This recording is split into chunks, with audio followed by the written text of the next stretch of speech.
É o que eu disse, não são as palavras que vão trazer o filho, mas exatamente a atitude.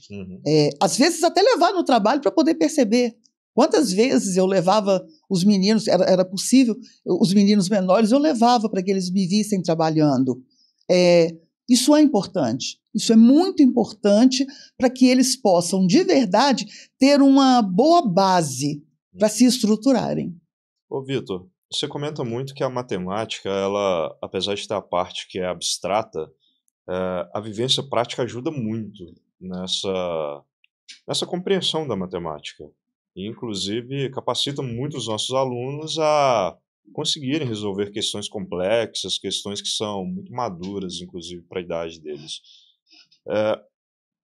Dentro de casa, essa questão que a gente está falando, de contar a história, de dar o exemplo, a gente consegue fazer uma analogia semelhante à matemática sobre a importância de dar o exemplo e também reforçar com a fala o que você está fazendo, por que você está fazendo, os motivos. Como você mesmo disse, envolver o aluno dentro da história por completo. A Jane sempre fala isso, né? É engraçado que essa questão da liderança da Jane, quando eu cheguei lá, eu logo percebi isso também e aprendi muita coisa com ela. Sem dúvida. E essa questão de liderar é interessante porque a matemática, ela, de certa forma, trabalha o raciocínio, as regras, a disciplina, a organização. A gente fala isso muito aqui no podcast. E é uma característica que um líder precisa ter. Ele precisa ser organizado, ele precisa ser metódico. Ele precisa ter os processos bem estabelecidos. Ele precisa ser forte, inclusive. E os problemas matemáticos, eles testam essa força mental da pessoa. Porque senão a pessoa desiste. Essa resiliência. O problema de matemática não é um problema que você lê e resolve. Problema de verdade. Você lê, você vai se deparar com uma dificuldade na maioria das vezes. Com uma situação que te tira da zona de conforto. E você tem que ter resiliência, persistência. Tudo isso são características muito presentes na vida de uma pessoa que ocupa essa posição de liderança. E o aluno que se sente motivado, que trabalha muito isso, ele acaba adquirindo essas características.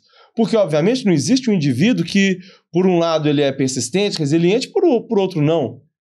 Né? Que aceita situações. Simplesmente fala, eu não sei esse exercício, pergunta para alguém, e aí é o que eu estou falando.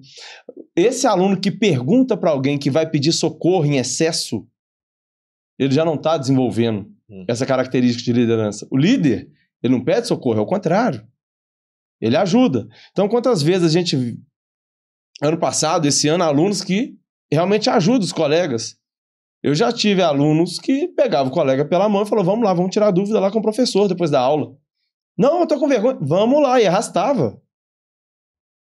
Obviamente, foi uma aluna que foi aprovada no colégio militar, tem todas as características para ser aprovada numa prova como essa.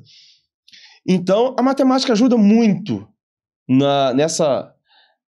nesse molde da personalidade da pessoa, porque é um constante embate com problemas, e os alunos ali eles se deparam o tempo inteiro com situações que vão tirar da zona de conforto, onde por mais que você já tenha uma aptidão, uma questão técnica ok, boa, mas novos desafios surgem diariamente, não tem como, inclusive para professores, qualquer pessoa. A matemática, ela realmente, nessas características, ela ajuda muito. E é muito interessante também porque eu acho uma grande metáfora para a vida. A vida sempre vai te testar, sempre vai te frustrar de alguma forma. E você fazer isso num ambiente controlado, que é o ambiente da escola, um ambiente familiar, é o melhor dos mundos. Você pode se frustrar, inclusive fracassar. Né? Você fala muito isso, né, Jane? A gente tem que errar várias vezes. Exatamente, para poder aprender. Para poder aprender. E você faz isso num ambiente controlado. E lá na frente, obviamente, você vai ser um ser humano melhor para poder encarar os problemas da vida. Agora, eu vejo, Jane, óbvio que não são todos, mas algumas famílias que elas fogem do embate, desse momento que o Vitor está falando, que é o momento do fracasso.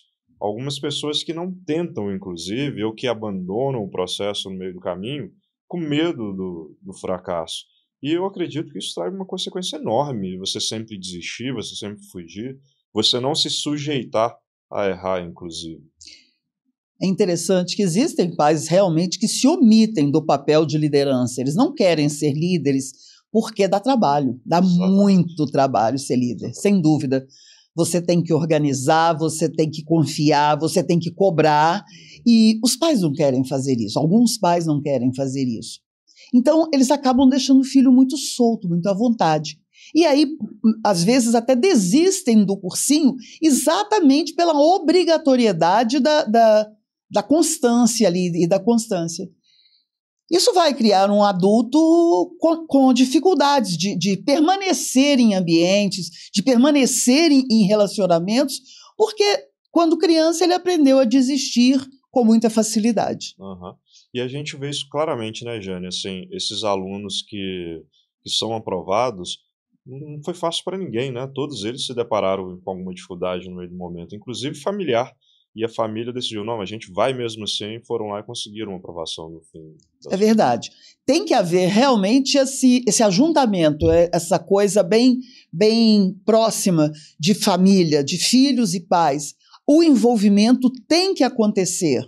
Sem dúvida, dá trabalho, dá muito trabalho. Inclusive para os pais. Às vezes, eu percebo que a mãe está sozinha nesse processo. Nesse processo de orientação, de cobrança, de incentivo, de fiscalização. E aí, quando eu posso, eu chamo o pai. E eu chamo da seguinte maneira, e é incrível, gente, eu tenho até um certo trauma disso. A mãe faz tudo. Eu sempre uso a metáfora do bolo. A mãe vai lá, amassa, põe para assar, decora.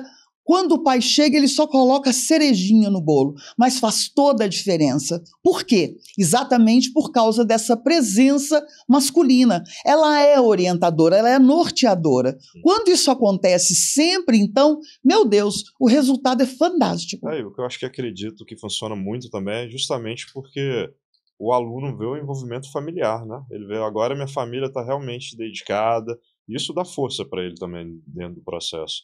Essa questão do exemplo. Eu fico imaginando, eu fui criada praticamente sozinha. Perdi minha mãe muito cedo, meu pai tinha que trabalhar, quase não ficava em casa. Eu fazia as coisas, e eu sempre tentei ser muito perfeccionista, aquela aluna assim, super boba, mas que atende todos os requisitos lá necessários que o professor deseja. Eu não tive essa cobrança, esse envolvimento, não tive. Mas eu fico imaginando que gostoso que deve ser você, aluno, você, filho, perceber que a família está vivenciando os seus problemas e está tentando sair com a solução junto com você.